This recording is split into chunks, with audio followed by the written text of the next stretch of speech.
नमस्कार फ्रेंड्स।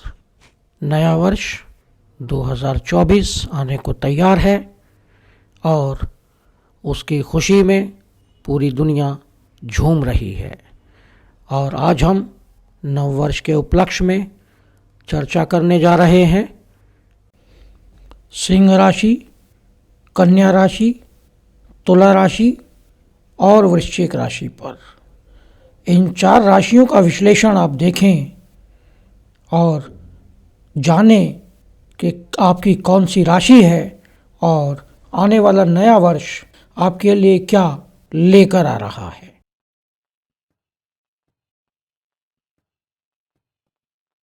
देवगुरु बृहस्पति आपके भाग्य को उदय करते रहेंगे। मई तक ये आपके 9वें भाव में रहेंगे।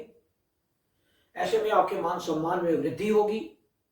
सोसाइटी में आपकी इमेज में इंप्रूवमेंट होगी। आप सोसाइटी में अट्रैक्शन का एक केंद्र बनेंगे। सोसाइटी में आपको मीडिएट करने के लिए बुलाया जा सकता है। आप एक जज की भूमिका में भी जा सकते हैं।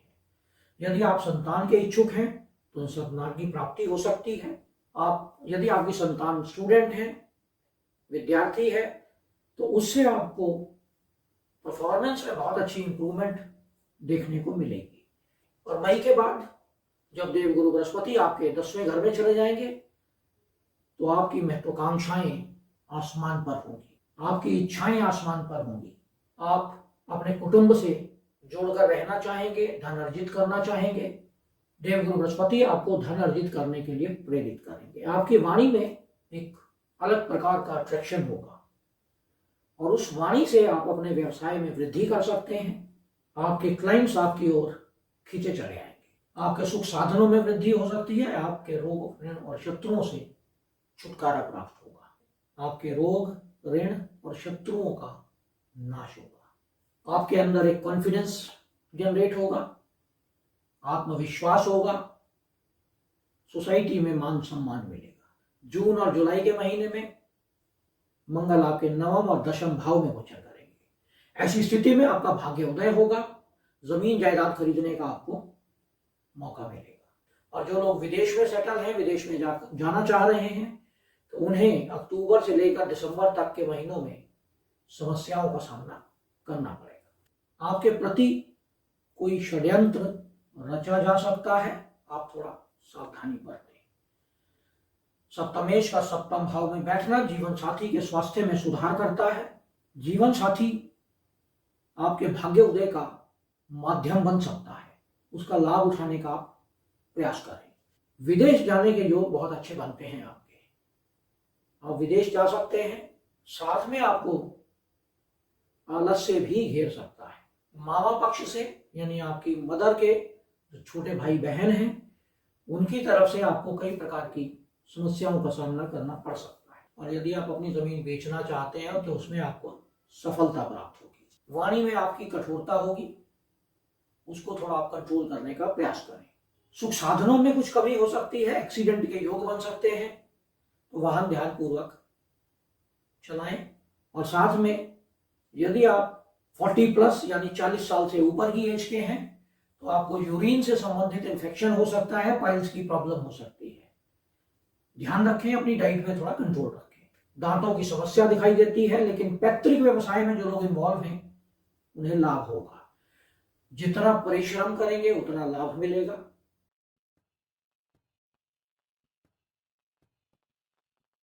सडनली कुछ ऐसे योग बनेंगे जिससे आप जमीन जायदाद खरीद सकते हैं। सडनली अचानक से आपको आपकी खानदानी या पैतृक संपत्ति मिल सकती है। ससुराल पक्ष से आपको लाभ हो सकता है, वहां से भी आपको संपत्ति मिलने का एक अच्छा योग बनता हुआ दिखाई देता है। देवगुरु बृहस्पति 8वें घर में बैठकर आपको अत्यधिक धन लाभ और वो भी विदेश से अच्छी संभावना बनाते हुए दिखा रहे हैं। जीवन साथी के स्वास्थ्य पर आपको विशेष ध्यान देना पड़ेगा। लेकिन मई के बाद देवगुरु बृहस्पति आपके 9वें भाव में चले जाएंगे। ऐसी स्थिति में आपका भाग्य उदय होगा। सुखद समाचारों की प्राप्ति होगी। यात्राओं से लाभ होगा। जो लोग संचार के माध्यम में या संचार के बिजनेस में हैं उन्हें अत्यधिक लाभ मिल सकता है। ट्रैवल एजेंट्स को अत्यधिक लाभ मिलने की संभावना है। जो लोग संतान सुख चाहते हैं उन्हें संतान की प्राप्ति हो सकती है। और अगर आपकी ऑलरेडी संतान है और पढ़ रही है तो उन्हें भी लाभ होगा। जो स्टूडेंट्स हैं कन्या राशि के, उन जातकों के लिए बहुत अच्छा समय है। आपके प्रेम संबंधों में सुधार होगा। फरवरी मार्च के महीने में विशेष ध्यान देना पड़ेगा आपके संतान पर। जो लोग संतान एक्सपेक्ट कर रहे हैं, ऐसी स्थिति में यदि महिलाएं हैं तो उन्हें कुछ प्रॉब्लम झेलनी पड़ सकती है संतान से संबंधित या अपने गर्भ से संबंधित। गर्भपात की स्थिति बनती हुई दिखती है। जो लोग विदेश में बसे हुए हैं या विदेश जाने का प्लान कर रहे हैं तो उन्हें भी कुछ समस्याओं का सामना करना पड़ सकता है। चौथी भविष्यवाणी, जब मंगल अक्टूबर और दिसंबर के महीने में आपके 11वें भाव में होंगे, आत्मबल और अपने परिश्रम के कारण आप धन अर्जित करेंगे और उस धन से आप अपनी इच्छाओं की पूर्ति करेंगे। आपके शत्रुओं का नाश होगा। आपकी वाणी में कठोरता होगी। शनि आपके 6ठे भाव में गोचर कर रहे हैं और वह पूरा वर्ष 6ठे भाव में ही रहेंगे। आपको अपनी किडनी, लीवर और यूरिन से संबंधित यदि आपकी कुछ समस्याएं हैं तो उन पे आपको विशेष ध्यान देना पड़ेगा। आलस्य आपको घेर सकता है। जो लोग ज्योतिष, तंत्र मंत्र या रिसर्च की फील्ड में हैं उन्हें विशेष लाभ मिलने की संभावना बनी हुई है। और 1 जुलाई के बाद तो आप जितनी मेहनत करेंगे उतना लाभ मिलेगा। मेहनत करिए, लाभ पाइए। यह फार्मूला आपका 1 जुलाई से लेकर और 13 नवंबर तक बहुत अच्छा काम करेगा। आपको मित्रों से धोखा मिल सकता है, सावधान रहने की आवश्यकता है। जुलाई से और नवंबर के बीच में राहु आपके 7वें घर में गोचर कर रहा है और ऐसी स्थिति में आपको अपने जीवन साथी के स्वास्थ्य पर विशेष ध्यान देना पड़ेगा। राहु आपको कुछ भ्रमित भी कर सकता है, लेकिन आप जो भी निर्णय करें सोच समझ कर करें। आपको असामान्य तरीकों से यानी कुछ इलीगल तरीकों से भी धन कमाने के लिए राहु प्रेरित करेगा। तो आपको सोचना है कि आपको इलीगल तरीके से धन कमाना है या नहीं कमाना है। साथ में राहु आपके ट्रेवलिंग में और आपके कम्युनिकेशन स्किल में बहुत अच्छी इंप्रूवमेंट करेगा, जिसके कारण आपको सोसाइटी में लाभ होगा। धन आप अर्जित कर पाएंगे। सोसाइटी में आपकी एक रिकॉग्निशन बढ़ेगी। 8वीं भविष्यवाणी की बात करें तो आपका जो सोशल सर्कल है वो बड़ा होगा। मित्रों से लाभ मिलेगा। आपकी इच्छाओं की पूर्ति होगी।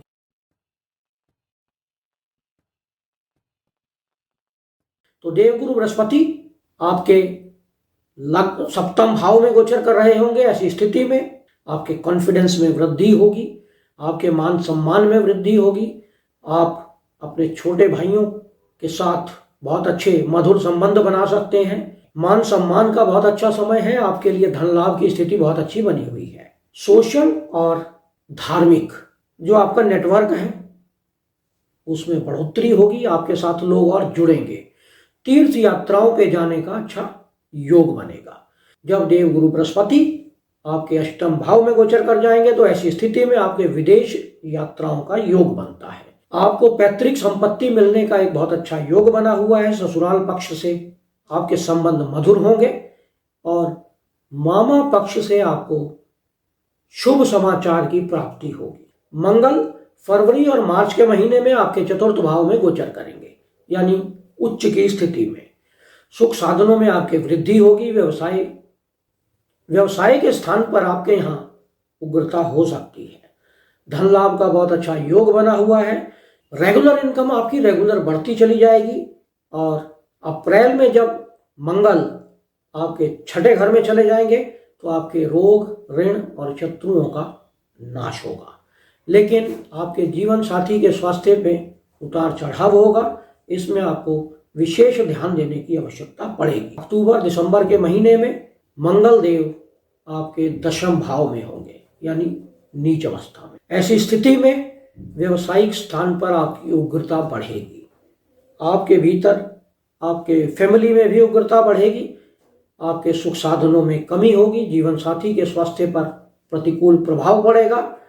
और जो लोग संतान एक्सपेक्ट कर रहे हैं, संतान चाहते हैं, प्रेग्नेंट लेडीज हैं, उन्हें विशेष ध्यान देने की आवश्यकता है, क्योंकि अक्टूबर से लेकर दिसंबर के महीने में मिसकैरेज होने के चांसेस दिखाई देते हैं। शनिदेव आपके 5म भाव में राजयोग बनाते हुए केंद्र त्रिकोण का लक्ष्मी नारायण योग।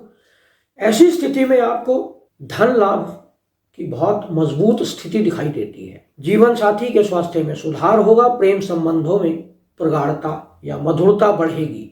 जो स्टूडेंट्स हैं उनके लिए भी पढ़ाई का एक बहुत अच्छा समय है। पंचमेश पंचम भाव में गोचर कर रहा है। 1 जुलाई से लेकर 13 नवंबर तक शनिदेव वक्री हो जाएंगे। ऐसी स्थिति में आपके शत्रुओं का नाश होगा। मां के स्वास्थ्य में सुधार होगा। व्यवसाय में वृद्धि होगी। मान सम्मान में वृद्धि होगी। जो लोग डॉक्टर्स हैं, वकील हैं, जज हैं या लीगल प्रोफेशन से जुड़े हैं, उनके व्यवसाय में वृद्धि के अच्छे चांस बने हुए हैं। राहु आपके 6ठे घर में गोचर करेंगे पूरा वर्ष, तो आपके रोग ऋण शत्रुओं का नाश करेंगे। विदेश यात्राओं का योग बनेगा। व्यवसाय बदलने के लिए राहु आपको भ्रमित करेंगे, प्रेरित करेंगे। जो लोग ऑनेस्टी से, ईमानदारी से काम करते हैं, क्योंकि राहु जब भी व्यक्ति के दूसरे घर पे दृष्टि डालते हैं, व्यक्ति को मदिरापान के लिए, मांस खाने के लिए, धूम्रपान के लिए प्रेरित करते हैं, उकसाते हैं। और अगर आप इन पे कंट्रोल करके चलते हैं तो निश्चित रूप से राहु छप्पर फाड़ के देने लगते हैं।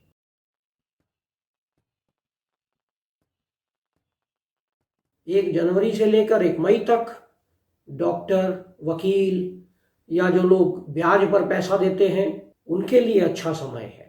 लाभ कमाने का समय है, क्योंकि देवगुरु बृहस्पति 6ठे भाव में बैठकर 10म भाव को देख रहे हैं। धन की स्थिति अत्यधिक बलवान बनी हुई है।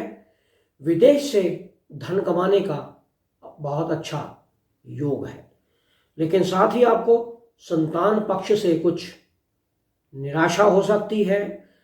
जो बच्चे पढ़ते हैं उनकी परफॉर्मेंस में कमी आ सकती है। प्रेम संबंधों में मनमुटाव हो सकता है। और जो विद्यार्थी हैं उन्हें अपनी स्टडीज पर विशेष ध्यान देना होगा 1 जनवरी और 1 मई के बीच में। तो जो लोग प्रेम संबंधों में हैं उनके विवाह के योग बन सकते हैं। अच्छा समय है 1 मई से लेकर 31 दिसंबर तक के लिए 2024 का। धन कमाने के लिए आप प्रेरित होंगे और धन कमाने के आपको बहुत अच्छे अवसर भी प्राप्त होंगे। जीवन साथी के लिए अच्छा समय है। जीवन साथी के साथ अगर आपके कुछ मतभेद चल रहे हैं तो वह भी समाप्त हो जाएंगे। छोटे भाइयों के लिए अच्छा समय है। छोटी बहनों के लिए, आपके मित्रों के लिए, और जो लोग स्पोर्ट्स में पार्टिसिपेट करते हैं उनके लिए बहुत अच्छा समय है। तीर्थ यात्राओं पे जाने के लिए बहुत अच्छा समय बना हुआ है।